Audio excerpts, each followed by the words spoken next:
Hello friends. मैं अमित प्रजापति और आप देख रहे हैं गवर्नमेंट एग्जाम न्यूज।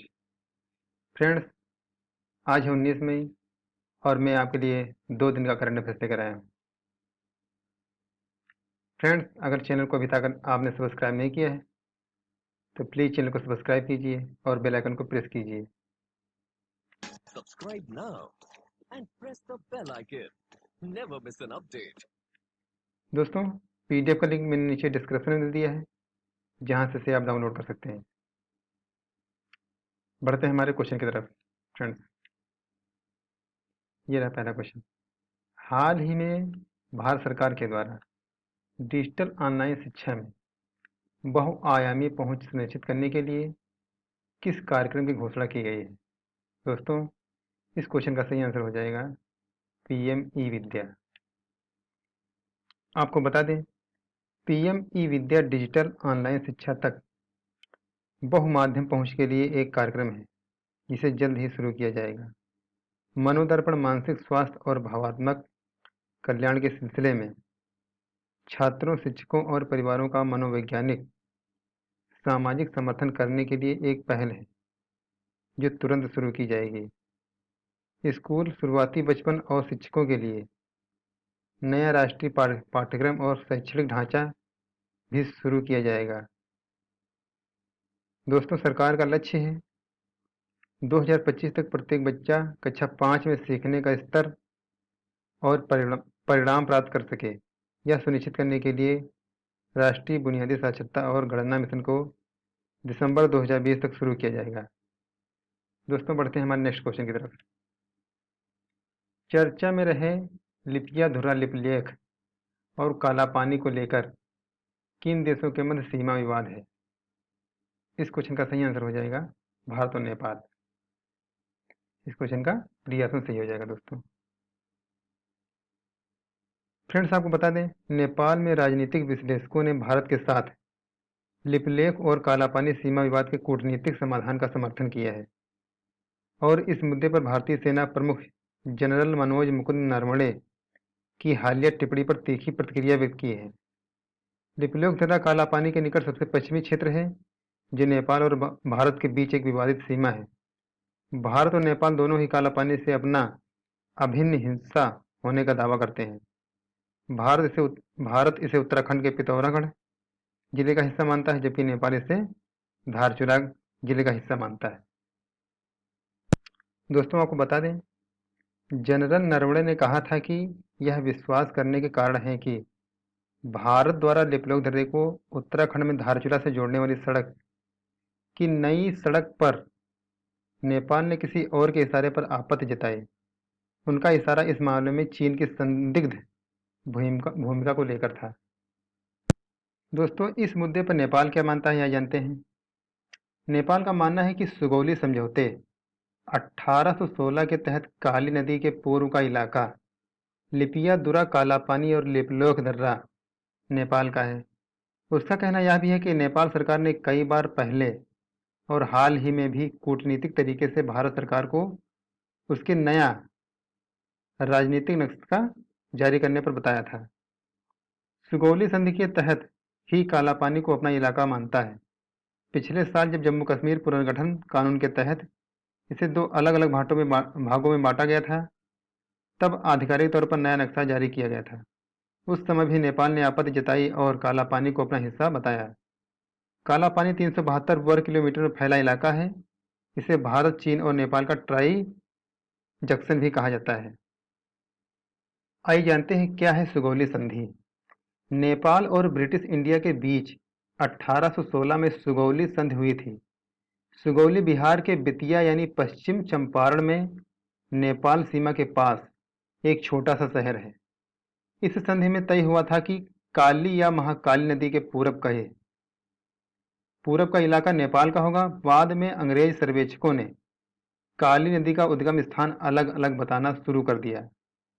दरअसल महाकाली नदी कई छोटी धाराओं के मिलने से बनी है और इन धाराओं का उद्गम अलग अलग है। नेपाल का कहना है कि कालापानी के पश्चिम में जो उद्गम स्थान है वही है, इस लिहाज से पूरा इलाका उसका है। दूसरी ओर भारत दस्तावेजों के सहारे साबित कर चुका है कि काली नदी का मूल उद्गम काला पानी के पूरब में है। दोस्तों को बता दें, हालांकि दोनों देशों में विवाद सीमा खत्म करने पर सहमत बनी हुई है। इसे आपसी बातचीत से हल करना है। बढ़ते हैं हमारे नेक्स्ट क्वेश्चन की तरफ दोस्तों। चर्चा में रहे drawings in the time of corona अभियान किस संस्था के द्वारा चलाई जा रही है? दोस्तों इस क्वेश्चन का सही आंसर हो जाएगा यूनिसेफ। फ्रेंड्स आपको बता दें कि संयुक्त राष्ट्र की एक प्रमुख संस्था यूनिसेफ की digital community voices of youth ने भी इन दिनों drawings in the time of corona नाम से एक वैश्विक अभियान चला रखा है, जिसके तहत दुनिया के किसी भी देश के बच्चे जिनकी उम्र 13 से 24 वर्ष है अपनी ड्राइंग, पेंटिंग, इलस्ट्रेशन, ब्लॉग, कविताएं आदि उनके प्लेटफॉर्म www.voiceofyouth.org पर शेयर कर सकते हैं। दोस्तों आपको पता ही होगा, वैश्विक महामारी ने देश दुनिया के बच्चों के शब्दकोश में नए शब्द जोड़ दिए हैं। उनकी स्मृतियों में वायरस का अच्छा दखल हो गया है, जो उनकी पेंटिंग्स, कार्टून व अन्य कलात्मक गतिविधियों में झलक रहा है। इसे देखते हुए यूनिसेफ के डिजिटल प्लेटफॉर्म ने भी drawings from childrens in times of crisis नाम से एक अभियान चला रखा है। फ्रेंड्स आपको बता दें, संयुक्त राष्ट्र 11 दिसंबर 1946 को संयुक्त राष्ट्र बाल कोष की स्थापना की गई थी और इसका फ्रेंड्स मुख्यालय कहाँ पर है? न्यूयॉर्क में स्थित है। फ्रेंड्स बढ़ते हैं, केंद्र के द्वारा वर्ष 2020-21 के लिए जीडीपी की तुलना में राज्य की उधार सीमा को बढ़ाकर कितने प्रतिशत कर दिया गया है? फ्रेंड्स इस क्वेश्चन का सही आंसर हो जाएगा 5%। बढ़ते हैं हमारे अगले क्वेश्चन की तरफ। छात्रों, शिक्षकों और परिवारों के मनोवैज्ञानिक और सामाजिक समर्थन हेतु भारत सरकार के द्वारा किस पहल की शुरुआत की जाएगी? फ्रेंड्स इस क्वेश्चन का सही आंसर है मनोदर्पण। आपको बता दें फ्रेंड्स, मनोदर्पण मानसिक स्वास्थ्य और भावात्मक कल्याण के सिलसिले में छात्रों, शिक्षकों और परिवारों का मनोवैज्ञानिक सामाजिक समर्थन करने के लिए एक पहल है जो तुरंत ही शुरू की जाएगी। आपको बता दें, साल 2025 तक प्रत्येक बच्चा कक्षा 5 में सीखने का स्तर और परिणाम प्राप्त कर सके, यह सुनिश्चित करने के लिए राष्ट्रीय बुनियादी साक्षरता को मिशन दिसंबर 2020 से शुरू कर दिया जाएगा। फ्रेंड्स बढ़ते हैं हमारे अगले क्वेश्चन की तरफ और इस क्वेश्चन का सही आंसर मनोदर्पण है। पेट्रोलियम निर्यातक देशों के संगठन ओपेक के गवर्नर होसन कंपोजर अर्डेबिली का निधन हो गया। वो किस देश से थे? फ्रेंड्स इस क्वेश्चन का सही आंसर हो जाएगा ईरान। आपको बता दें दोस्तों, पेट्रोलियम निर्यातक देशों के संगठन में ईरान के प्रतिनिधि होसन कंपोजर अर्देबिली का निधन हो गया। उन्होंने लगभग 20 वर्षों तक ईरान के ओपेक प्रतिनिधि के रूप में कार्य किया। 1995 से 2008 तक इस पद पर रहने के बाद साल 2013 से ओपेक में ईरान के प्रतिनिधि थे। फ्रेंड्स ईरान की कैपिटल क्या है? तेहरान। और ईरान की करेंसी क्या है? ईरानियन रियाल। और प्रेजेंट टाइम में वहाँ के प्रेसिडेंट कौन है? हसन रूहानी जी हैं। फ्रेंड्स पढ़ते हैं हमारे अगले क्वेश्चन की तरफ। ऐप से संचालित होने वाला वेंटिलेटर जीवन लाइट किस आईआईटी द्वारा विकसित किया गया है? फ्रेंड्स इस क्वेश्चन का सही आंसर हो जाएगा आईआईटी हैदराबाद। फ्रेंड्स आपको बता दें, आईआईटी हैदराबाद के centre for health care entrepreneurship में इंक्यूबेट किए गए स्टार्टअप एरोबायोसिस इनोवेशंस ने कम कीमत वाला पोर्टेबल वेंटिलेटर विकसित किया है। फ्रेंड्स इसकी विशेषता क्या है, आइए जान लेते हैं। जीवन लाइट नामक इस वेंटिलेटर से स्वास्थ्य कर्मियों को संक्रमण से बचाया जा सकेगा, क्योंकि इसे एक ऐप से संचालित किया जा सकता है। जहां बिजली की पर्याप्त आपूर्ति है वहां इसे बैटरी से भी चलाया जा सकता है।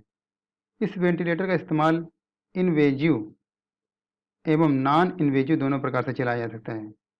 बुजुर्गों के अलावा बाल मरीजों के लिए इसका प्रयोग किया जा सकता है।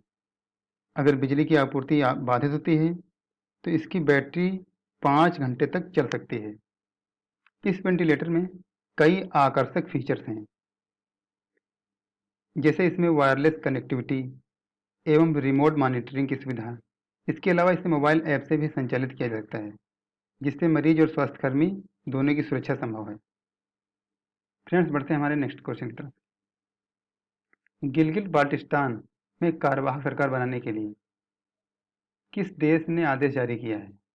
इस क्वेश्चन का सही आंसर है पाकिस्तान। आपको बता दें फ्रेंड्स, पाकिस्तान के राष्ट्रपति आरिफ अलवी ने गिलगित बाल्टिस्तान में कार्यवाहक सरकार के गठन और चुनाव कराने के लिए आदेश जारी किया है। इस कदम का भारत ने कड़ा विरोध किया है। राष्ट्रपति कार्यालय से यह आदेश तब जारी किया गया है जब पाकिस्तान के उच्चतम न्यायालय ने 30 अप्रैल को संघीय सरकार को क्षेत्र में आम चुनाव कराने के लिए 2018 के एक प्रशासनिक आदेश में संशोधन करने की मंजूरी दे दी थी। गिलगित बाल्टिस्तान ऑर्डर ऑफ 2018 में पाकिस्तान के प्रधानमंत्री को कई विषयों पर कानून बनाने के साथ ही प्रशासनिक बदलावों का अधिकार दिया गया है। आइए जानते हैं इसमें भारत का रुख क्या रहा है। उच्चतम न्यायालय द्वारा गिलगित बाल्टिस्तान में चुनाव कराने की मंजूरी दिए जाने के बाद भारत ने इस्लामाबाद के समक्ष उसके अवैध और जबरन कब्जे वाले क्षेत्रों में स्थिति में बदलाव लाने उसके प्रयासों के लिए कड़ा विरोध दर्ज कराया है। इस महीने की शुरुआत में दिल्ली में विदेश मंत्रालय ने पाकिस्तान के एक वरिष्ठ राजनयिक डेमार्स आपत्ति पत्र, दोस्तों डेमार्स आपत्ति पत्र होता है, जारी कर अदालत का आदेश पर कड़ा विरोध जताया था और साफ तौर पर यह कहा था कि गिलगित बाल्टिस्तान के इलाकों पर समेत जम्मू कश्मीर और लद्दाख केंद्र शासित प्रदेश भारत का अभिन्न हिस्सा है। फ्रेंड्स, बढ़ते हैं हमारे अगले क्वेश्चन की तरफ। राष्ट्रीय आपदा प्राधिकरण एनडीएमए द्वारा कौन सा पोर्टल लॉन्च किया गया है? फ्रेंड्स, इस क्वेश्चन का सही आंसर हो जाएगा एनएमआईएस। आपको बता दें, राष्ट्रीय आपदा प्रबंधन प्राधिकरण द्वारा ऑनलाइन डैशबोर्ड राष्ट्रीय प्रवासी सूचना प्रणाली तैयार किया गया है। एनडीएमए द्वारा इस डैशबोर्ड को तैयार करने का उद्देश्य प्रवासियों के आंदोलन के बारे में जानकारी हासिल करने और राज्यों में फंसे हुए व्यक्तियों के सुचारू आवागमन को सुगम बनाना है। फ्रेंड्स, बढ़ते हैं हमारे अगले क्वेश्चन की तरफ और चैनल को सब्सक्राइब कीजिए आप। National restaurant of India NRAI ने किस तकनीकी प्लेटफॉर्म के साथ समझौता किया है? इस क्वेश्चन का सही आंसर है फिनटेक स्टार्टअप डॉट पे। फ्रेंड्स, आपको बता दें, national restaurant association of India NRAI ने अपना खुद का तकनीकी प्लेटफॉर्म तैयार करने के लिए फिनटेक स्टार्टअप डॉट पे के साथ समझौता किया है। यह प्लेटफॉर्म एनआरएआई को डिजिटल ऑर्डरिंग, बिल सेटलमेंट्स और कॉन्टैक्टलेस डाइनिंग के लिए ऑनलाइन पेमेंट करने में सक्षम बनाएगा। इस समझौते के अंतर्गत डॉट पे एनआरएआई तकनीकी समाधान उपलब्ध कराएगा। आइए जानते हैं एनआरआई के अध्यक्ष कौन हैं। रियाज अमलानी। रियाज अमलानी एनआरआई का स्थापित कब हुआ था? 1982 में। और दोस्तों, इसका मुख्यालय कहाँ पर है? दिल्ली में है। डॉट पे की स्थापना कब हुई थी? और इसके सह संस्थापक प्रबंधन निदेशक शैलाज नमाज ने की थी। डॉट पे का मुख्यालय दोस्तों कहाँ है? गुड़गांव, हरियाणा में है। बढ़ते हैं हमारे अगले क्वेश्चन की तरफ। भारतीय रिजर्व बैंक द्वारा आरबीआई द्वारा नियुक्त जम्मू और कश्मीर बैंक के नए मैनेजिंग डायरेक्टर जुबैर इकबाल किस बैंक से हैं? फ्रेंड, इस क्वेश्चन का सही आंसर है एचडीएफसी। रक्षा मंत्री ने डीटीआईएस को कितने करोड़ रुपए की मंजूरी दी है? फ्रेंड, इस क्वेश्चन का सही आंसर हो जाएगा 400 करोड़। और ये हैं रक्षा मंत्री राजनाथ सिंह। बढ़ते हैं अगले क्वेश्चन। अंतर्राष्ट्रीय संग्रहालय दिवस किस दिन मनाया गया है? फ्रेंड्स, इस क्वेश्चन का सही आंसर हो जाएगा 18 मई। फ्रेंड्स, अगर ये वीडियो आपको पसंद आया तो प्लीज़ इस वीडियो को लाइक कीजिए, शेयर कीजिए और अपने दोस्तों को ज़रूर शेयर कीजिए। Friends, thank you.